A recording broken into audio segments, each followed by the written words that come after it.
Greetings, folks. This is Mason Weaver, and welcome to Leave the Plantation.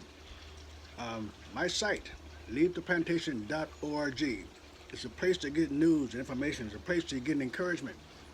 We have news on that page you won't get anywhere else. We collect it every day or so, and we put it up there for you. We work hard at it. Got a great staff. Love them. Go to my site. Join my site. Get me your email address so we can keep you informed because we all know that Facebook and NoTube and will do their best to keep our message down. So go to the site, leavetheplantation.org, and join and buy the books. I'm glad to come out and speak to your group. I'm getting much busier now speaking around the area, and I really appreciate that. Today, I want to talk about something that's old to me. It's something I've observed for a long time, but yesterday, I moved down here to a new area. I left Missouri. Never liked Missouri. My wife wanted to move there, and I didn't care where I moved. We were tired of California, so we moved to Missouri.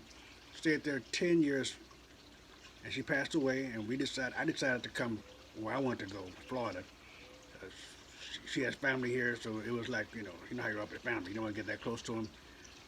But I'm not here now in a new city that I know no one. I don't know anyone on this side of Florida.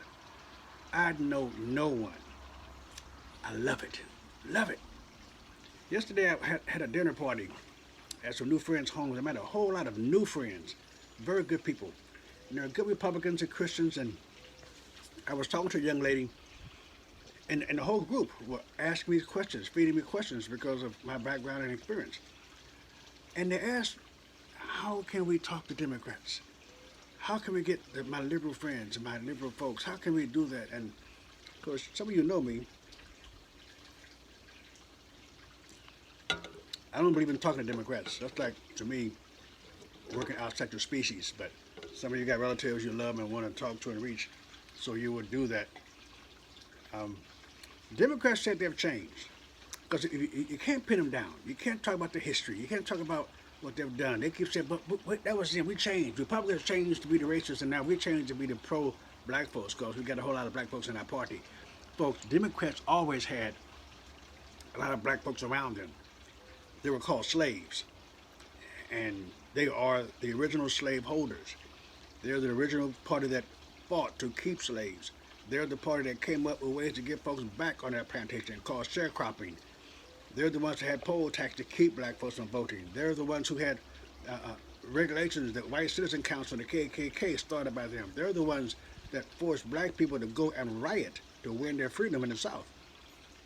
So they changed. They changed now. We expect to believe that the party who went to war for freeing blacks have changed to the party who hates black folks. And the party who went to war to keep their slaves have now changed to be the champion of slaves. And that's only if you are a child, naive, and blind as a bat, if you're going to believe that.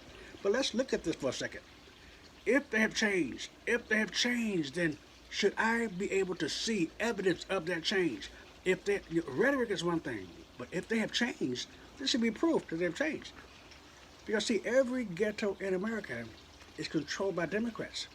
So we should look at every ghetto in America and see what a great improvements the lives of black folks have achieved under Democrat leadership for the last 50, 60, 70 doggone years. So someone name me one. You guys who think, pass it on to your cousin, your aunt who is liberal, and ask them, tell Mason Weaver, Mason at leavetheplantation.org, which ghetto can you look to and brag about what Democrats have done for black folks in the last 50 years? They've changed. They've changed. Show me a black school district controlled by Democrats that is thriving and black folks are graduating able to compete with white folks. Show me a Democrat neighborhood. Show me a neighborhood that cops are killing black people that's not controlled by Democrats. Ferguson, Missouri. 72% of the voters in that city were black, and they're still bitching about the sheriff and the mayor. That's a slave. Slave is bitching to master about how he's treating them. A slave will moan and groan about his treatment to his master. He will never think of changing his master. You clowns could have voted the city council out, the mayor out, and the police chief out the next election, but you'd rather whine and beg white folks like you're some weak child to take care of your behind. That's the problem. So someone name me, what have Democrats done? Every civil rights demonstration and protest and march, every sit-in that Dr. King led, was against Democrats. And you clowns still think the Democrat Party loves your behind. Sure, they love you. Like a sheep herder loves the sheep. He doesn't love you as a sheep. He loves the rack of lamb. He loves lamb chops. He loves the soft, cuddly feel of your hair on the back of his Mercedes. He loves what you do for his children. He loves the fact that you're going to sacrifice your life for his kids. Name me a place that's controlled by Democrats that black people are not impoverished, drugs are not high, gangs are not high. They want that. They're the party of despair. They're the party of misery. They're the party of abuse. They've always been the party of abuse. And we sit back as Republicans, our fault too. We sit back and give them the benefit of the doubt. We are afraid to offend these clowns. We are afraid. They're not afraid to offend you.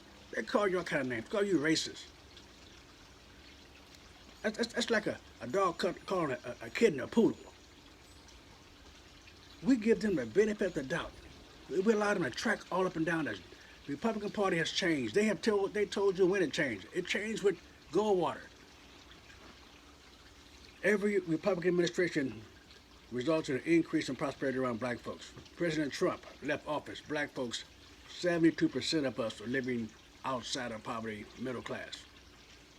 I had a black gang member, family member of mine, full-blooded gang, blood member, called me one day complaining, not really a whole lot of complaining. He just said, man, Uncle Mason, I can't even hang out with my friends now because they all got jobs under President Trump. This gang member now is a Trump supporter. Folks, it's hard to tell folks that are working that taxes are not high enough. You got black folks now driving to work. They pay their gas price like you do. They go in the grocery store and see those prices high like you do. They see their tax, they see their 401k just like you do. Folks, that is equalizer. You give a black man a job, he understands taxes, he understands regulations, he understands. You can make a black man get a business. He understands. And now 72% black folks are middle class. Democrats are in trouble. So they have to lie and post things about every time something comes up. There's a problem with the police and black folks. Black folks, they're just amplifying the system. You guys need to stop looking at the press. You Republicans, stop contemplating the press. If you listen to the press, you will be depressed. Stop it. Look with your eyes, what you see, not what you see on television. That's a lie. They call their product programming on TV for a reason. The next program is going to tell you this. The next program will show you this. They program so effectively, they can tell you right now, this is June, they can tell you now what your kids are going to want for Christmas. They know what color dress your wife's going to want next spring. Because they're programming us, and they will tell us what they like, and we're going to say, okay, let's go get this. Ignore television. That little black box on your wall is a liar. Look at what you see with your eyes. Because every day you go out here and you work with black people, you work with Asian people, you work with Hispanic people, you go to lunch with them, you go to the ball game with them, you're on the bus with them going someplace, and you do not see the racial problem. You do not see the racial problem. But you go home and turn that TV on, and they tell you how bad you are. You let them talk about racial privileges. What has happened to us? We are Republicans. We're the party of no compromise. We're the party that said we're going to stand for righteousness whether you like it or not. In season, out of season, whether you hate me or love me, whether you're against me or for me, we're going to stand for righteousness. We took this whole country to war for a righteous purpose. And now we're too afraid to offend the enemy. They will never stop being your enemy, folks. Bless their heart. They will never stop. And you will never convince most of them. They have to first turn their head around first and their heart around before you can talk to them. They hate the truth. They do not know the truth. They know the truth and hate the truth. And they want you to be converted. Do we want them to be converted? So folks, how you win this thing? I got a news article on my page, Leave the Plantation Today, about how we won a mayor seat in a blue city. There's ways of doing this, but we can't do it the same old way, and we cannot do it with the same leadership.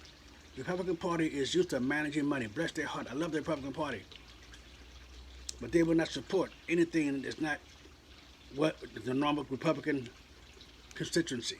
We have to go out and build up a constituency among those Democrats. We got to go and get them on our side. You do that by making them think. You cannot think and stay a Democrat. You have to engage them with questions. Gee, why is it that the Klan was started by Democrats and y'all still think y'all love white folks, or black folks? Why is it that the White Citizen Council, why is it that every demonstration in the South in the civil rights movement was against Democrats? Ask those questions and confuse them and make them think. So, this video is trying to encourage you white Republicans, stop the guilt. That's the only power they have, is to call you a name. Stop the guilt. And open your eyes up to that black guy on the bus next to you. How you like that tax break you got 4 years ago? How you like the income increasing? How you like the stock market now? 1,800 when Barack left power, and 3,300 when Trump left power. How you like? That's your 401k now, Mr. Black Man. How's that going? How's that retirement looking for you now, black man? Engage. We win when we show up, folks. So how you react to Democrats is to control them and take their power away from them. We need the old Republican Party to come back and free the slaves. Free them. Go into the South. Go into Atlanta. Go into Miami. Go into New York. Go in and free those slaves. They will not be free until you show up. Now, you can't all go to war. You cannot all go to war. You can't do it. In the military, only 2% go to the front lines. Only 10% go to battle. But the rest supports those people. Can you support us? I'm on the battlefield every day. I'm on the battlefield every day. Can you support us? Buy the books. The book when you come and speak at your group. You know, you business owners. Instead of worry about your tax write-off, how about a business write-off? Buy 1,000 books for me and let me go out there and advertise on these black radio programs. It's a tax write-off for you. I'm the guerrilla warrior. Leave the plantation is where the army is gathering. We have friends and soldiers all over this country doing different things that you cannot do. We're frontline warriors. Join us. LeaveThePlantation.org and let us go together, strategize together, and let's go back and get our doggone country. This is Mason. God bless us. Stay right or be left. We're going to win this thing.